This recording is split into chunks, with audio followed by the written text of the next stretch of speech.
Imagine பண்ணி பாருங்க, உங்கள் உடம்புக்குள்ள வேற ஒரு உயிரினம் புகுந்து உங்கள் மூளையை கண்ட்ரோல் பண்ணுது. அண்டு உங்கள் மொத்த உடம்பும் உங்கள் கண்ட்ரோலில் இல்லை. உங்கள் சிந்தனைகள், உங்கள் செயல்கள் எதுவுமே உங்கள் கட்டுப்பாட்டில் இல்லை. அந்த உயிரினம் உங்களை ஆட்டி படைக்குது.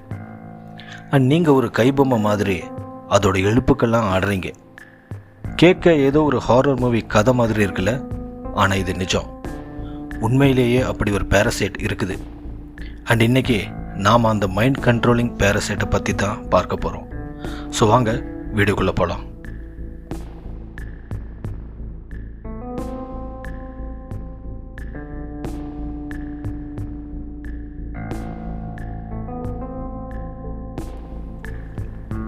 அடர்ந்த அமேசான் காட்டுக்குள்ளே ஒரு ஸ்ட்ரேஞ்ச் ஃபங்கஸ் வளருது. இந்த ஃபங்கஸ் எறும்புகளை ஜோம்பிகளை மாற்றக்கூடிய கெப்பாசிட்டி கொண்டது. இந்த ஃபங்கஸோட பேர் ஓஃபியோ கோர்டிசெப்ஸ். இந்த ஃபங்கஸ் தன்னோட வித்துக்களை அங்கே உள்ள எறும்புகள் மேலே ரிலீஸ் பண்ணும். அப்படி அந்த எறும்பு மேலே விழுற வித்துக்கள் அந்த எறும்போட உடம்புல ஒட்டி அந்த எறும்போட உடம்புல ட்ரில் பண்ணி அதோட உடம்புக்குள்ளே புகுந்துடும். அண்ட் அந்த எறும்போட தசைகள் நரம்புகளில் வேர் மாதிரி வளர ஆரம்பிக்கும். இப்படியே இந்த ஃபங்கஸ் நாளுக்கு நாள் அந்த எறும்போட உடம்புக்குள்ளே வளர்ந்து ஒரு நாள் அந்த எறும்போட மூளையை சென்றடையும். ஆனால் இந்த கோர்டிசெப்ஸ் ரொம்ப புத்திசாலித்தனமானது. அது என்ன செய்யும்னா, அந்த எறும்போட மூளையை திங்காது, மாறாக அது மூளையை கண்ட்ரோல் பண்ண ஆரம்பிக்கும்.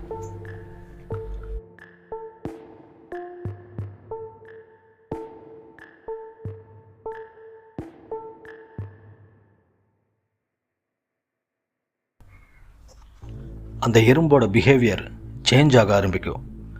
அது தன்னோட காலனியை விட்டு விலகி போகும்.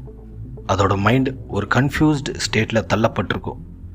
தென் சடன்லி அந்த எறும்பு ஒரு செடி மேலேயோ அல்லது புல் மேலேயோ அல்லது ஏதாவது ஒரு மரத்தின் மேலேயோ ஏறும்.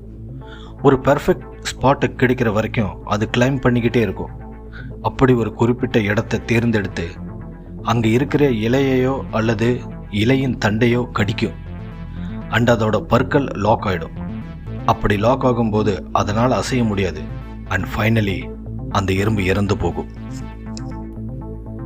இறந்து போன அந்த எறும்போட தலையிலிருந்து டவர் மாதிரி ஒரு ஸ்டாக் முளைக்கும். கொஞ்ச நாட்களுக்கு அப்புறம் அதோட டிப்பில் இருந்து ஸ்போர்ஸ், அதாவது அந்த ஃபங்கஸோட வித்துக்கள் ஷூட் அவுட் ஆகும். இப்படி வெளியே வர்ற ஸ்போர்ஸ் மழை மாதிரி அந்த காட்டின் நிலத்தில் வந்து விழும், அடுத்த விக்டிமை தாக்கிறதுக்காக. இப்படியே இந்த இன்ஃபெக்ஷன் தொடர்ந்துக்கிட்டே இருக்கும்.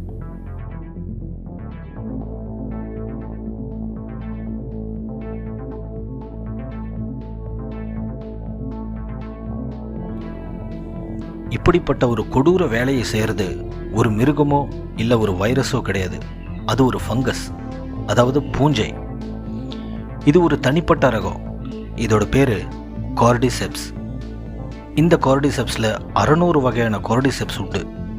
அதில் சிலது எறும்புகளை இன்ஃபெக்ட் பண்ணும், சிலது சிலந்தைகளை இன்ஃபெக்ட் பண்ணும். அது போக கேட்டர்பில்லர்ஸ், பீட்டில்ஸ் அண்ட் ஈவன் கரப்பாம்பூச்சிகளை கூட இன்ஃபெக்ட் பண்ணும். ஆராய்ச்சியாளர்கள் இதை என்டமோபேத்தோஜெனிக் ஃபங்கின்னு அழைக்கிறாங்க, அதாவது பூச்சிகளை கொல்லும் ஃபங்கி. ஒவ்வொரு கார்டிசெப்ஸ் ஸ்பீஷீஸும் ஒரு டார்கெட்டை தான் அட்டாக் பண்ணும். ஒரு டைமில் ஒரு பூச்சியை தான் கொல்லும். It's like a sniper, not a bomb. இது ஈரப்பதம் கொண்ட மழைக்காடுகளில் காணப்படும், like Brazil, Thailand, Nepal and Bhutan. இது ஒரு இயற்கையின் கை தேர்ந்த கொலைகாரன். பட் இதனால் ஒரு பூச்சியோட மூளையை எப்படி கண்ட்ரோல் பண்ண முடியுது? How does it do this?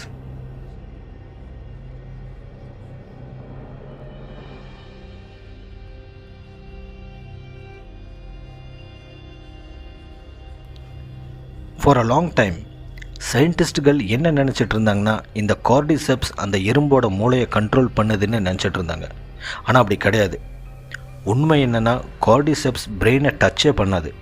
Instead அது அந்த எறும்போட சதையையும் நரம்பையும் தன்னுடைய வேர்களை பரப்பி தன்னோட கண்ட்ரோல்குள்ளே கொண்டு வந்துடும். அந்த எறும்புக்கு என்ன நடக்குதுன்னு நல்லா தெரியும். அது ஃபுல் கான்ஷியஸாக இருக்கும். ஆனால் எதுவுமே செய்ய முடியாத ஒரு நிராயுத பாணியாக அது மாறி இருக்கும். கொஞ்சம் நினச்சி பாருங்கள், ஏதோ ஒரு சக்தி உங்கள் உடம்புக்குள்ளே புகுந்து அதோட இழுப்புக்கு உங்கள் கையையும் காலையும் ஆட்டுவிக்குது. அண்ட் என்ன நடக்குதுன்னு உங்களுக்கு எல்லாம் தெரிஞ்சும் ஒன்றும் செய்ய முடியாத நிலையில் நீங்கள் இருந்தீங்கன்னா எப்படி இருக்கும்? கார்டிசெப்ஸ் எக்ஸாக்ட்லி அதைத்தான் செய்யும்.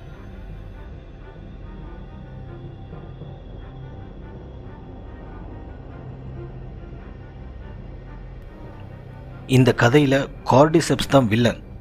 பட் உங்களுக்கு இதே மாதிரி இன்னும் சில பேராசைட்டுகளை நான் அறிமுகப்படுத்த போகிறேன். டாக்ஸோபிளாஸ்மா கோண்டி. இந்த பேராசைட்டுகள் எலிகளை தாக்கும். இது என்ன செய்யும்னா, எலிகளுக்கு பூனையின் வாசத்தின் மேல் ஒரு ஈர்ப்பை ஏற்படுத்திவிடும். அண்ட் பூனைகள் மேல் உள்ள பயத்தை ரிமூவ் பண்ணிவிடும். அண்ட் ஸ்ட்ரைட்டாக பூனைகளை நோக்கி தாக்கப்பட்ட எலியை போக வைக்கும். எதனால் இந்த பேராசைட் இப்படி செய்யுதுன்னா, இந்த பேராசைட் பூனைக்குள்ளே தான் இனப்பெருக்கம் செய்ய முடியும். அதனால தான் இது இப்படி செய்யுது. ரெண்டாவதாக நம்ம பார்க்க போகிறது லிவர் ஃப்ளூக். இந்த பேராசைட்டோட மெயின் டார்கெட் மாடுகள். எப்படியாவது மாடுகளின் உடம்புக்குள்ளே புகுந்துடணுங்கிறதுக்காக இது என்ன செய்யும்னா, ஃபஸ்ட்டு ஒரு எறும்பை இன்ஃபெக்ட் பண்ணும். அண்ட் அந்த எறும்பை காலை நேரத்தில் புற்களின் மேலே ஏறி நிற்க வைக்கும். அங்கேயே நிற்க வச்சு காத்திருக்க வைக்கும். அண்ட் மாடு வந்து அந்த புல்லை தின்னும். இந்த பேராசைட்டோட லட்சியம் நிறைவேறிடும். மூணாவதாக நாம் பார்க்க போகிறது ஹேர் வார்ம்ஸ். இந்த வகை பேராசைட்டுகள் கிரிக்கெட்ஸ் பூச்சிகளுக்குள்ளே வாழும். அண்ட் அதுக்கு எப்போ அந்த பூச்சியோட உடம்பை விட்டு வெளியே போகணும்னு தோணுதோ அன்னைக்கு அந்த பூச்சிக்கிட்ட தண்ணியில் குதிக்க சொல்லி கட்டளையிடும். அண்ட் அந்த பூச்சி தண்ணியில் குதித்து மூழ்கி இறந்து போகும். அண்ட் இந்த பேராசைட் ஃப்ரீயாக வெளியே வந்து நீந்தி போயிடும்.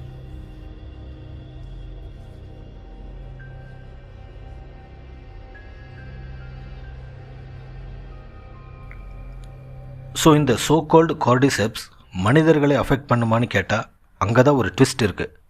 அது என்னென்னா, ஆக்சுவலி சில கார்டிசெப்ஸ் ஸ்பீஷீஸ் மனிதர்களுக்கு நன்மையை தான் செய்யுது. சைனாவிலும் டிபெட்டிலும் இந்த கார்டிசெப்ஸோட ஒரு வகை ஸ்பீஷீஸ் கார்டிசெப்ஸ் சைனசிஸுங்கிற ஃபங்கஸை வளர்க்குறாங்க. இந்த வகை ஃபங்கஸுகள் கேட்டர்பில்லர் புழுக்களோட உடம்புல வாழும். அங்கே உள்ள லோக்கல் மக்கள் இதை ஹிமாலயன் வயாகரான்னு அழைக்கிறாங்க. இந்த ஃபங்கஸை வச்சு ஒரு வகை மருந்து தயாரிக்கப்படுது. மனிதர்களின் எனர்ஜி பூஸ்ட் பண்ணவும் நோய் எதிர்ப்பு சக்தி கூட்டவும் இந்த மருந்து உபயோகப்படுது. இந்த மருந்தை சில விளையாட்டு வீரர்கள் சப்ளிமெண்ட்டாக கூட யூஸ் பண்ணுறாங்க. ஸோ ஒரு இடத்துல எறும்புகளை ஜோம்பிகளாக மாற்றக்கூடிய ஃபங்கஸ் மற்றொரு இடத்துல மனிதர்களுக்கு ஒரு பயனுள்ள பொருளாக வேலை செய்யுது. Nature truly has two faces, destroyer and healer. Zombie கான்செப்டை வச்சு நிறைய ஹாலிவுட் படங்கள் வெளியாகியிருக்கு. நாமளும் அதை பார்த்து ரசிச்சிருப்போம். அதெல்லாமே கற்பனை கதைகள். ஆனால் கார்டிசெப்ஸ் கற்பனையற்ற நிஜம். They come from nature.